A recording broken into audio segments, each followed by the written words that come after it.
আসসালামু আলাইকুম। আজ আমি আপনাদের দেখাবো আমার অর্ডার করা পারফিউম ইব্রাহিম আল কুরাইশি তাবাকো। এটা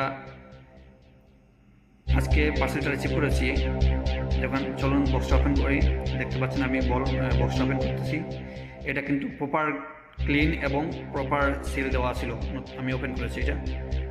বোতলটার ভিতরে কিন্তু এটার ভিতরে কিন্তু একটা পারফিউমের যে বোতলটা, এটা কিন্তু জাস্ট আপনাদের দেখাবো। এটা ক্লাসিক ডিজাইন এবং গ্লাসের ফিনিশিংটাও সেই পারফিউম ফিল দেবে ওটা আপনাদেরকে।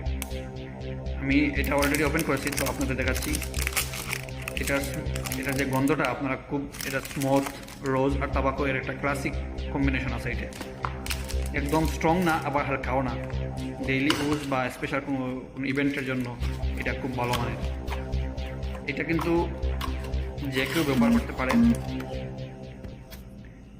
আমার কাছে পারফিউমটা কিন্তু অত্যন্ত ভালো লেগেছে। আপনাদের কাছে কেমন লাগবে বা কেমন লাগলো যদি জানেন তাহলে আমাকে জানাবেন। আর এটার প্রাইস হচ্ছে বাংলাদেশি টাকায় প্রায় 7 থেকে 8 হাজার টাকা হবে। খুবই ভালো। এটা কিন্তু মেড ইন সৌদি আরব, ঠিক আছে। খুবই ভালো মানের। দেখতে পাবেন আপনারা ইউজ করলে এটার ফিলটা পাবেন। বেশিরভাগ সৌদিরাও এই পারফিউম ইউজ করে। দেখেন এই পারফিউমটা, বোতলের ডিজাইনটা দেখেন, সেই রকম একটা ফিল দেবো আপনাদের। ধন্যবাদ।